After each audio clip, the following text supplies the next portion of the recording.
The end result is that not $1 of existing money has changed hands, but $30,000 of new bank credit has been created and spent into the money supply, and each of the 3 banks gets to collect interest on $10,000 of it.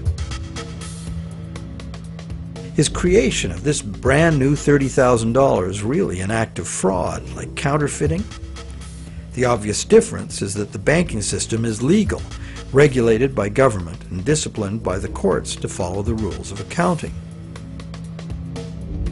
Another difference is that there is no obvious victim, like the person getting caught with a counterfeit bill. Banks argue that the buyer and the seller both got what they wanted and agreed to, so where is the fraud? And if there was a fraud, who lost out? Well, to determine that, let us list who got what out of the deal.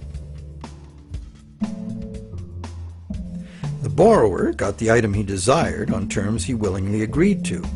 He may curse his decision later as he struggles to make the interest payments, or he may live happily ever after, thankful he got the loan. The seller got an increase in bank credit, which she's been conditioned since childhood to think of as her money in the bank. She's confident that she'll be able to spend it in turn, and she will. So, as far as the seller is concerned, she has been paid in full. She's happy. So who, if anyone, suffered as a result of the deal? Is there another party to this transaction we've overlooked? Well, there's also the bank that gets to collect interest on a promise to pay money. That's the business they are in and usually do very well by. And anyone else? Well, where did the car come from? It came from the world of real things. Natural resources, energy, and labor were expended to produce it. What if we consider the hidden party to be society at large and the natural world from which all things ultimately come?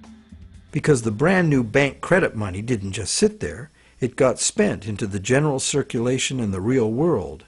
It's the real world that ultimately gets the new money in exchange for its car. This new money might stimulate new production, temporarily enlarging the economy, making lots of people happy. In fact, it often does, as most bank credit comes into being as a home mortgage, stimulus for the residential construction industry, a big provider of good-paying jobs. However, after its initial productive use, this newly created money will basically just dilute the money supply, reducing money's purchasing power by a very small amount. So, in contrast to counterfeiting, where the loss occurs to a specific victim, here the loss is borne by us all, because the real substance of the loan, the car, was extracted from the economy at large, by a slight loss in the value of everyone's money.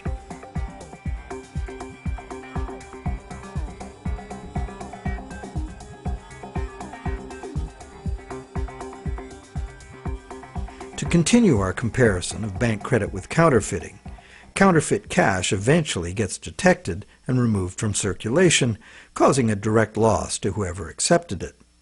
There is, of course, no guarantee of how much will be detected, nor any prescribed schedule for its removal. Bank credit is also removed from circulation over time because, as bank credit is paid back, the principal part of every payment is extinguished. Now remember that almost all the money in existence today is bank credit. Therefore, almost every dollar that passes through our bank accounts has a scheduled appointment to one day be paid as a principal payment on a bank loan and cease to exist. On top of the principal are the interest payments, which will become bank income, much of which will be recycled into the economy as interest to depositors and other bank expenses. So it's not immediately apparent that there's a loss to someone as a result of bank credit being withdrawn from circulation the way there is with counterfeit cash. But if we look closer, we find an interesting situation. We don't need anything more than fundamental arithmetic to understand the power that lies in controlling the money supply and why, as currently designed, total debt must constantly expand or the system collapses. Whenever the rate of debt money creation falls behind the rate of debt money destruction, the total amount of money in use will shrink. This is called deflation because the money supply is shrinking, like a deflating balloon. The result is less money relative to the goods and services available. With less money around to pay for them, the price of goods and services go down. At first, this sounds like a good thing, and it could be, if money were not created as debt at interest.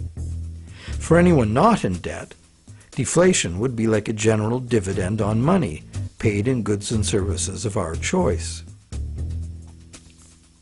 It would be as if money were the people's stock in their own prosperous company, their nation. People wouldn't have to demand a pay raise. If a nation were more productive as a whole, thus deserving of a raise, everyone would benefit automatically by having their money buy more. However, this is definitely not the effect deflation has in a system where money comes in the form of interest-bearing debt. More than 95% of all money currently in existence is in the form of debt to banks, promises to pay with interest added. And as we have seen, the principal is created, but not the interest.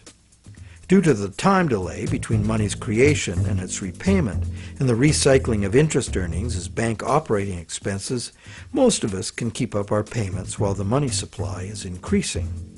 However, if the money supply or total debt is decreasing, money becomes harder to earn due to its scarcity, and fixed payments become harder to meet.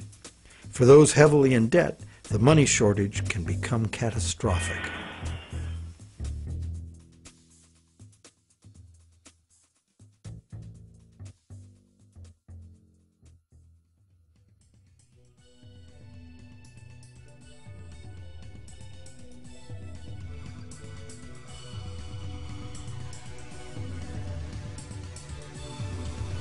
Unfortunately, the psychological effects of falling wages and prices rapidly accelerate the process as borrowers, including large businesses, lose confidence in being able to repay loans, so that they don't sign up for any.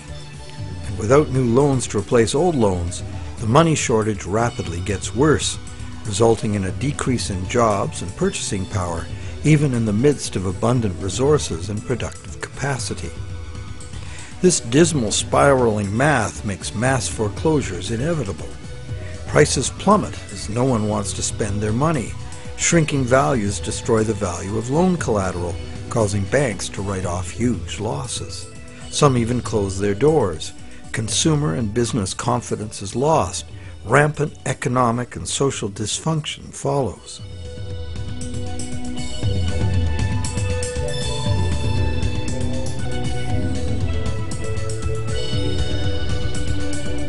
This disastrous spiral cannot be turned around unless the government creates new money itself or goes deeply in debt to private banks in order to create enough new money to reorganize and rejuvenate the economy.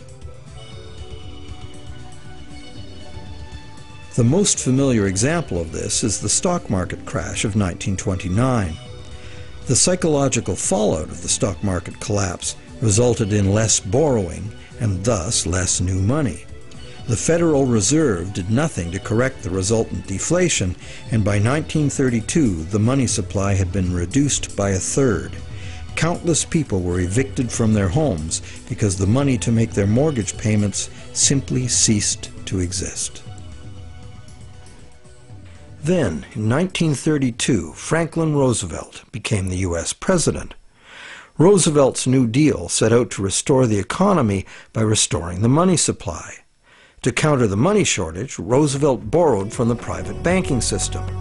Factories started hiring again. But only when the war arrived, there's suddenly no shortage of jobs or funds available to do what was necessary for the war effort. It was the money expended on World War II that ended the Great Depression. The war also resulted in 50 million deaths worldwide and led to a new hostile international balance of power with its attendant arms races, mounting debts, and sweeping social and technological transformations.